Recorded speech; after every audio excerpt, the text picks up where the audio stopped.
Hello students, welcome to wait for job.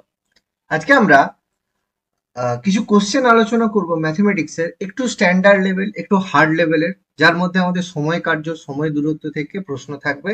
একটু follow করো, দেখো অঙ্কগুলো একটু হার্ড লেভেলের, এসএসসি সিজিএল স্ট্যান্ডার্ডের অঙ্ক রয়েছে। চলো, প্রথম প্রশ্ন কি বলেছে, যে তিনজন পুরুষ বা পাঁচজন স্ত্রীলোক একটি কাজ 43 দিনে করতে পারে, সেই একই রকম একটি কাজ পাঁচজন পুরুষ ও ছজন স্ত্রীলোক কত দিনে করতে পারবে। তাহলে কিভাবে সলভ করবে, দেখো পাঁচজন পুরুষ মানে পাঁচজন ম্যান যে কাজটা করে, সরি তিনজন ম্যান যে কাজটা করে, পাঁচজন মহিলা বা পাঁচজন ওমেন সেই কাজটা করে। তাহলে আমরা লিখলাম 3m is equal to 5w। বোঝা গেল? তাহলে এখান থেকে আমরা ম্যান আর ওমেনের মধ্যে একটা সম্পর্ক পেলাম, যে একটা ম্যান সমান হচ্ছে 5-3 ওমেন। আমরা প্রথমে একটা জিনিস পেলাম। এবার কি বলেছে, যে পাঁচজন পুরুষ মানে পাঁচজন ম্যান প্লাস ছজন মহিলা, ছজন ওয়াইফ মানে ওমেন মিলে কত দিনে করবে। মনে করলাম ডি দিনে করতে পারে। এবার এটাকে আমরা যে কোনো একটা, হয় ম্যানের সাথে অথবা ওমেনের সাথে সমান করব। এবার আমরা এটা ওমেনের সাথে সমান করছি কেন? কারণ আমরা ম্যান আর ওমেনের সম্পর্ক বের করে রেখেছিলাম, সেখানে আমরা ম্যানকে ওমেন দিয়ে রিপ্লেস করব, সেই কারণে আমরা ওমেন দিয়ে এখানে বসালাম। তারা কত দিনে করে? 43 দিনে করে। ব্যাস, এখান থেকে আমরা কি বের করবো? ডি এর মান বের করব। প্রথমত এম সমান 5/3/w আছে, তাহলে এখান থেকে আমরা 5m বের করে নেব। 5m মানে 5 দিয়ে গুণ হবে, 25/3 w। ওকে, তাহলে বা এটাকে আমরা যদি আরেকটু ভালোভাবে লিখি, 7×3 = 21, 8×3 = 24, 8×1 = 3 ওমেন। বোঝা গেল আশা করি? একজন ম্যান মানে পাঁচজন ম্যান সমান হচ্ছে 8/3, 8×1 = 3 ওমেন। এটা আমরা রেখে দিলাম। এবার আমরা এখানে সিচুয়েশনে বসাবো 5 ম্যানের জায়গায় 8×1 = 3 women plus 6 women into D. কি করবো এবার আমরা, দেখো 5w প্লাস গুণিত 43। এবার দেখো এটা যদি আমরা গুণ করি, তাহলে আমরা কি পাচ্ছি, মানে এখানে আমরা 25/3 পাচ্ছি। আমরা যদি 25/3 প্লাস 6 w ইন্টু ডি করি, তাহলে আমরা দেখো 5w ইন্টু 43 আমরা পাচ্ছি। এবার দেখো যোগ করলে আমরা কি পাচ্ছি, 25 প্লাস 18 মানে কত, 43/3 wd সমান হচ্ছে 5w ইন্টু 43।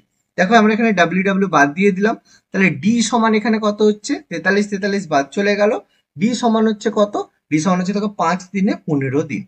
তাহলে দেখো অঙ্কটা কঠিন না, সহজ, কিন্তু একটু ক্যালকুলেশন ঠিকঠাক মাথার মধ্যে রেখে যদি করতে পারি, তাহলে আমরা অ্যান্সার করতে পারবো।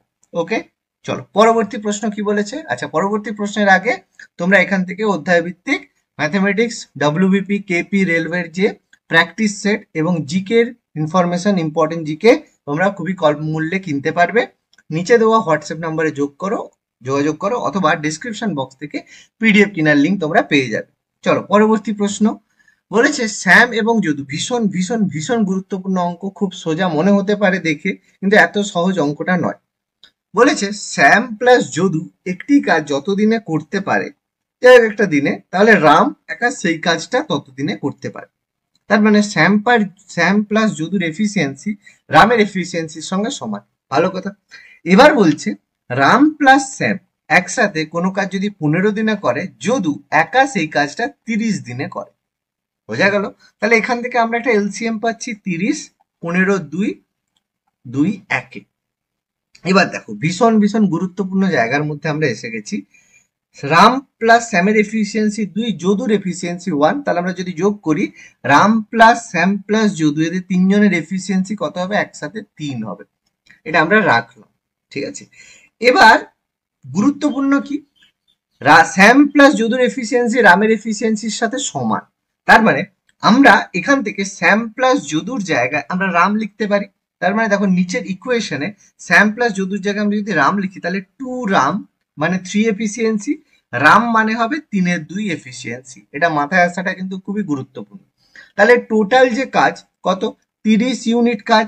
এবার বলছে রাম একা কত দিনে করবে, তাহলে ডিভাইডেড বাই 3 মানে 3/2 দিয়ে ভাগ করব, মানে 2/3 দিয়ে গুণ করব, সেইটা দিন, তাহলে কিন্তু 10 মানে হয়ে গেল 20 দিন, 20 ডেজ বা 20 দিন। তাহলে দেখো অঙ্কটা মনে হতে পারে খুবই সহজ, কিন্তু এত সহজে কিন্তু এক্সামে মাথায় আসবে না। এটা মাথার মধ্যে রেখে অঙ্কগুলো কিন্তু করতে হবে। ওকে, চলো পরবর্তী প্রশ্ন কি বলেছে। একজন সাইকেল আরোহী 4 ঘন্টা গতিতে গিয়ে গন্তব্যস্থলে পৌঁছতে 5 মিনিট দেরি হয়, 6 কিমি প্লাস গতিতে গেলে 5 মিনিট আগে পৌঁছয়। এটা সহজ প্রশ্ন, খুব বেশি নয়। মনে করি ডিস্টেন্সটা ডি, তাহলে 5 মিনিট যদি সে 4 কিলোমিটার গতিতে যায়, তাহলে যেতে সময় লাগবে 4 d/4। এবার এতে তার কি হলো, 5 মিনিট দেরি হলো। তার মানে এর সাথে আমি যদি 5 মিনিট বিয়োগ করি, ঠিক আছে, এর সাথে যদি আমি 5 মিনিট বিয়োগ করি, দেরি হয়েছে, তাহলে 5 মিনিট যদি বিয়োগ করি, তাহলে সমান যে সময় লাগবে সেখানে পৌঁছবে। আর যদি 6 কিলোমিটার বা গতিতে যায়, তাহলে 5 মিনিট আগে পৌঁছয়, তাহলে 5 মিনিট আগে পৌঁছয়। তার মানে আমি যদি এখানে 5 মিনিটটাকে যোগ করি, তাহলে আমরা যে এক্সাক্ট টাইমে পৌঁছানো সেটাই পৌঁছাবো। আগে পৌঁছে গেছি, তাহলে আগে যোগ করে দিলে সমান পৌঁছবো। দিয়ে এবার তাহলে d/4 মাইনাস d/6 যদি করি, তাহলে এটা হয়ে যাবে 10/60, মানে 1/6। মানে যদি আমরা মিনিটে করতে চাই, তাহলে মানে 1/6 ঘন্টা, এটা আমরা ঘন্টায় করছি, তাহলে 10 মিনিট হবে, আমরা ঘন্টায় রাখবো। ব্যাস, এবার আমরা এটাকে বিয়োগ করব, বিয়োগ করলে এলসিএম হবে 12, আর উপরে হবে ডি। 4 দিয়ে 12, 6 দিয়ে 12, d/6 মানে হচ্ছে 1/d/12 মানে 1/6। তাহলে ডি সমান কত হচ্ছে, দেখো 2। তাহলে অবশ্যই ডেফিনেটলি অ্যান্সার হবে 2 কিলোমিটার। তাহলে গন্তব্যস্থলটা কত কিলোমিটার দূরে অবস্থিত, 2 কিলোমিটার দূরে অবস্থিত। খুবই সহজ প্রশ্ন, কিন্তু কেয়ারফুলি কিন্তু করতে হবে। ওকে, পরবর্তী প্রশ্ন। দুজন ব্যক্তি দুটি স্থান থেকে একে অপরের দিকে একই সময় যাত্রা শুরু করে। যাত্রা শুরু 9 ঘন্টা এবং 12 ঘন্টা পরে তারা একে অপরের সাথে মিলিত হয়। দ্বিতীয় জনের গতিবেগ যদি 27 কিলোমিটার হয়, প্রথম জনের গতিবেগ কত? কঠিন নয়, শুধুমাত্র একটা জিনিস মাথার মধ্যে খেয়াল রাখলেই হবে। দেখো, প্রথম জনের গতিবেগ যদি আমরা মনে করি v1, তাহলে প্রথম জন কত ঘন্টা গিয়েছে, 9 ঘন্টা গিয়েছে, তাহলে এটা হচ্ছে অতিক্রান্ত দূরত্ব। দ্বিতীয় জনের গতিবেগ কত, 27, কতক্ষণ গিয়েছে, 16 ঘন্টা গিয়েছে, এটা তার অতিক্রান্ত দূরত্ব। আর এটা সমান হবে কেন, কারণ তারা দুজন একই পয়েন্টে এসে একই সময় যাত্রা শুরু করেছে এবং একই পয়েন্টে এসে মিলিত হয়েছে, তাহলে একই ডিস্টেন্স তারা কভার করেছে। তাহলে এখান থেকে ভি সমান আমরা v1 বা ভি সমান আমরা বের করে নেব 27 গুণিত 16 / 9। তাহলে 9 3 27, মানে 16 3 48 কিলোমিটার হচ্ছে প্রথম জনের গতিবেগ। তাহলে প্রথম জনের গতিবেগ 48 কিলোমিটার/আওয়ার, এই গতিবেগে সে গিয়েছে। আশা করি বোঝা গেছে প্রথম জনের গতিবেগ। খুব সহজ অঙ্ক, কিন্তু একটু কেয়ারফুলি মাথার মধ্যে রাখতে হবে। যত সহজ মনে হচ্ছে এত সহজে কিন্তু অঙ্কগুলো হবে না এক্সামের সময় যদি প্রথম অঙ্কগুলো দেখো। একই দিক থেকে, এটা ভীষণ ভীষণ ভীষণ ইম্পর্টেন্ট, এখানে একটা ফর্মুলা হবে, এটা মাথার মধ্যে রাখতে হবে। বলেছে একই দিক থেকে ভিন্ন গতিতে আসা একই দৈর্ঘ্যের দুটি ট্রেন একটি পোস্টকে 5 সেকেন্ডে এবং 6 সেকেন্ডে অতিক্রম করে। তাহলে দেখো, একই দৈর্ঘ্যের ট্রেন কিন্তু দুজনের গতিবেগ ভিন্ন।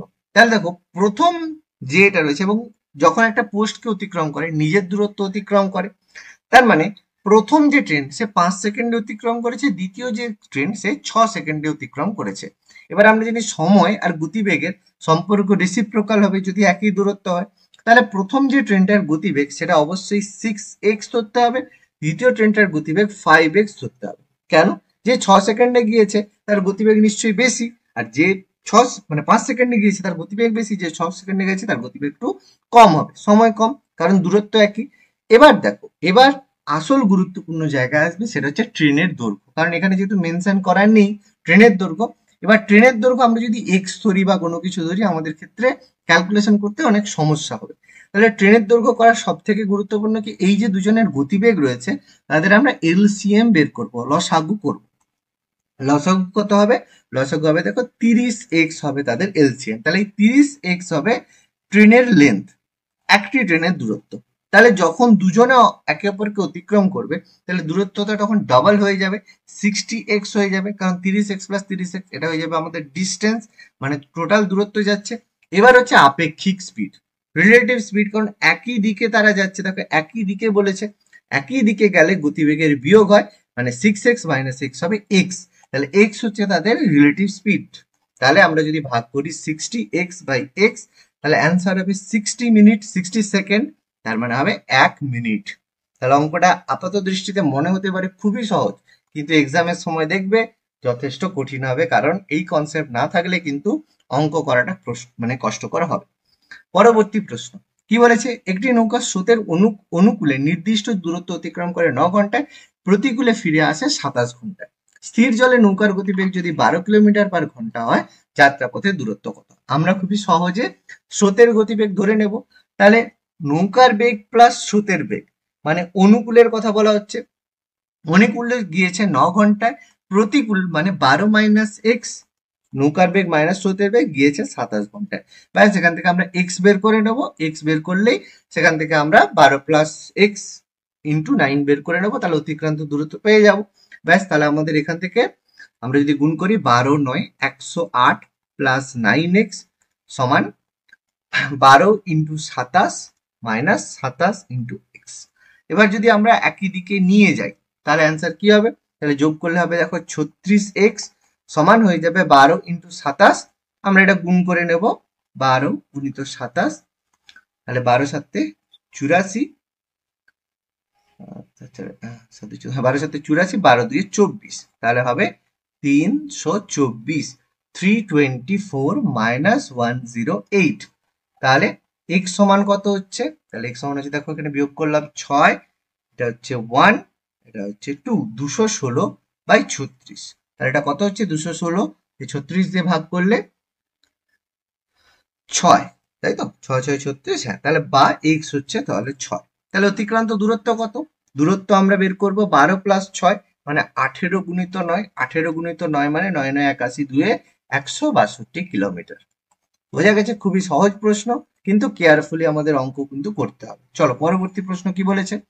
কোনো আসল বার্ষিক 12% সরল সুদে সুদে আসলে 4 গুণ হবে। দেখো 4 গুণ হবে মানে আসল যদি পি হয় তাহলে সুদ কত হবে? 3p হবে, তাহলেই তো পি আর 3p মিলে 4p হবে। তাহলে সূত্র অনুযায়ী সুদ সমান কি হবে? পি ইন্টু আর বাই 100, আর মানে এখানে দেওয়া আছে 12/100, আর সময় আমাদের বের করতে হবে। পি আমরা কেটে দেব, তাহলে আমাদের এখানে অ্যান্সার হবে কত? টি ইজ ইকাল টু 300/12 বলেছে আমাদের 12, তাই তো? তাহলে আমরা এখান থেকে করে নেব। তাহলে 12 দিয়ে আমরা যদি কাটাকাটি করি বা আমরা 3 দিয়ে কাটলাম, 3 4 12, 3 100 4 25, তাহলে অবশ্যই টি হবে 25 বছর। ওকে, তাহলে আমরা সহজে দেখে নিলাম 25 বছরে সুদে আসলে 4 গুণ হবে। পরবর্তী প্রশ্ন কি বলেছে? এক ব্যক্তির বয়স তার পুত্রের বয়সের 3 গুণ। তাহলে পুত্রের বয়স যদি এক্স বছর হয় তাহলে ব্যক্তির বয়স হবে 3x। 15 বছর পর মানে এক্স প্লাস 15 আর 3x প্লাস 15, 15 বছর পরে পুত্রের বয়সের দ্বিগুণ মানে গুণিত 2 সমান পিতার বয়স হবে। ব্যাস, তাহলে 3x প্লাস 15 সমান হবে 2x প্লাস 15 2 30, তাহলে x সমান হবে 30 মাইনাস 15 মানে 15 বছর। সেটাই আমাদের জানতে চেয়েছে যে পুত্রের বর্তমান বয়স কত? 15 বছর। ভীষণ সহজ প্রশ্ন।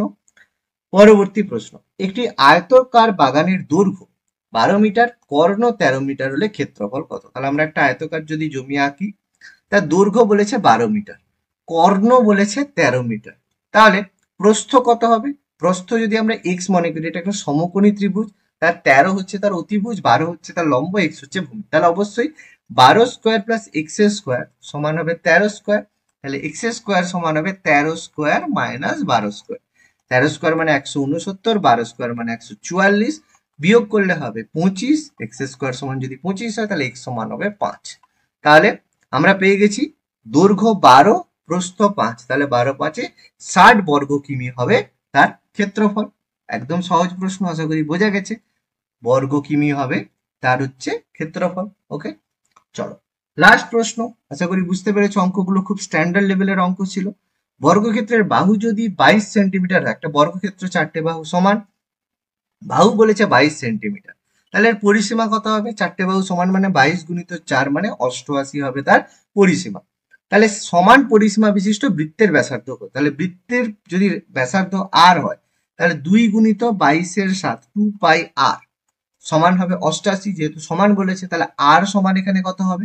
88 গুণিত 7 ডিভাইডেড বাই 2 গুণিত 22, তাহলে 22 2 44, 44 2 88, তাহলে হবে 14, তাহলে আর হবে 14, তাহলে অবশ্যই ব্যাসার্ধ হবে 14 সেন্টিমিটার। বোঝা গেছে? ওকে, তাহলে চলো এই ধরনের যদি আরো স্ট্যান্ডার্ড প্রশ্ন পেতে চাও তাহলে অবশ্যই আমাদের channel wait for job follow করো এবং কমেন্ট করে জানাও আর কি ধরনের অঙ্ক তোমরা পেতে চাও। Thank you.